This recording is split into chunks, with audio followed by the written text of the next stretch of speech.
mean, there kind of was those riots on the streets, but man, Keir Starmer shut that down by imprisoning people for social media posts. Let out all the criminals and put in prison the people who said stuff on social media. It's just a bizarro world that when you are letting out of prison actual criminals to replace them with people who have said some hurty words on social media. 60-year-old women who, I mean, the stuff they said wasn't very nice, but people say that. No, but that's the the thing. It's the whole thing about free speech is that you are free to offend people.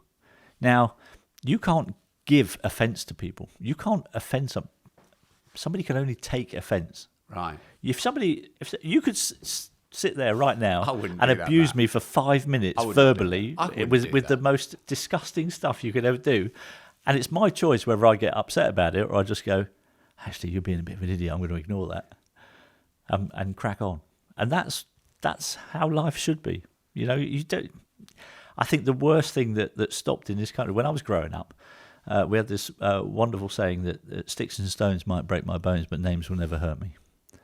And I really took on board that, and you know, throughout my career, it really helped me because I had a lot of stick from journalists during my career, who would, you know, openly criticise my contribution to the team at times, and I didn't let it bother me. It didn't. I just let it wash over you. You know, don't give it any credence by having a reaction to it, and that's the best thing you can do with people who are trying to verbally abuse you. So, why does everyone not follow that, and why does everyone seem to be so triggerable and sensitive? I think personally, it's because they've been indoctrinated in the schools, who are actually encouraging them to actually be offended by anything, with, you know, and giving them all the nonsense about the 150 genders that you can possibly be, you know, allowing kids to go into schools pretending to be animals and identifying as a cat.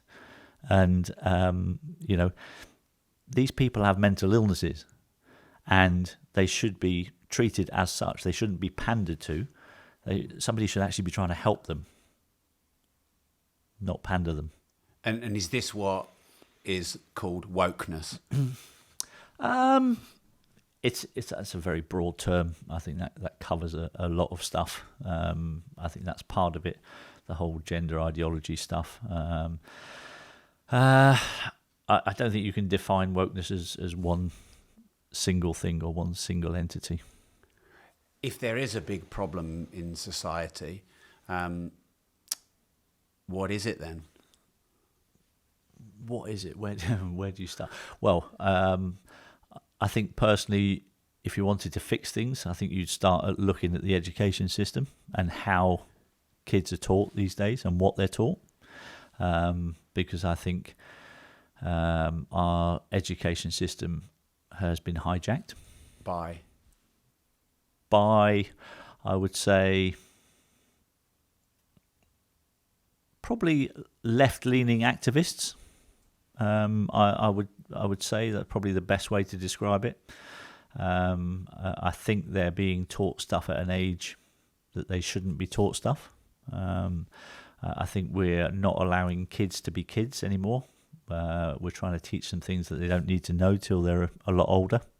And that's one of the things that if I was in charge of something, I would change immediately. I would definitely look at everything to do with kids' education, especially in the younger years. what would you stop and what would you start teaching? What would I stop? I'd stop the gender ideology nonsense and stop them allowing them to be identifying as a cat and going into school. That's the first place I'd start. I'd start teaching them some traditional conservative values. I'd make sure that they were being taught stuff that was going to be relevant to them in their older years. I look back at even my school years. I do look back at it now and sometimes go, what have I used in my life that I was taught at school? How much of what I learned at school has been actually useful to me in life?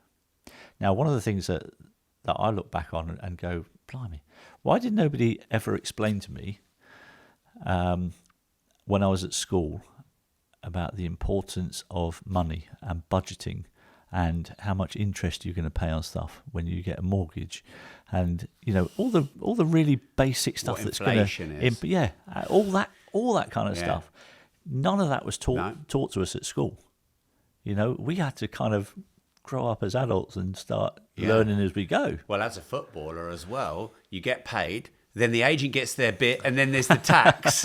I remember saying to someone, what is the big misconception around money? $1 million ain't $1 million, because I got paid $1 million and I got 300 grand. Yeah, exactly right. And like you only knew that when you saw the net amount. Yeah. And you're like, I've just been screwed. Whoa. Yeah. Yeah. So, I mean... Is that by design? Make us financially dumb so we get into debt and we pay taxes and we're compliant? I think there's definitely something wrong with the system that encourages everybody to get into debt very early on. The university system, look at that. How much debt people come out with. Average debt is 45 grand for a 3-year degree. And then the average salary you can get afterwards is 26. And they spend how many years paying that off? Yeah. I mean, it's just bonkers. It is absolutely bonkers how the system has been set up to basically entrap and enslave a lot of the population. It's crazy. Needs to change. Rob, me and you need to change it. Well, we're trying. We're here chatting, and I've started ranting on Twitter, and I'll read your stuff on Twitter. And I mean, I have a go every now and then. Yeah. I mean, it just beggars belief, some of the stuff that goes on. I mean, let's take a couple of days ago, I think it was, for instance, when Keir Starmer appoints Peter Mandelson as our envoy, ambassador with the US. Now, seriously, I mean, of all the people that you would choose to do that job, why would you choose someone who had a pretty close relationship with Jeffrey Epstein? Knowing what everybody knows about Jeffrey Epstein, why on earth would you choose that person out of all the choices you could have made? All the people with reputations that might be a lot better than Peter Mandelson's, why would you do that? And yet he still does it. Does that not make us look like complete clowns? It's almost like they're trolling us. Our own government are trolling its people and going, do you know what? They don't really care about you lot. In fact, this is how little I care. Look who I'm going to appoint as our ambassador to the United States. I'd be really funny if Donald Trump turned around and went, no, not accepting him. Well, I wouldn't put it past him. So when the Epstein flight logs come out and Peter Mandelson's all over it, it's going to be interesting, isn't it?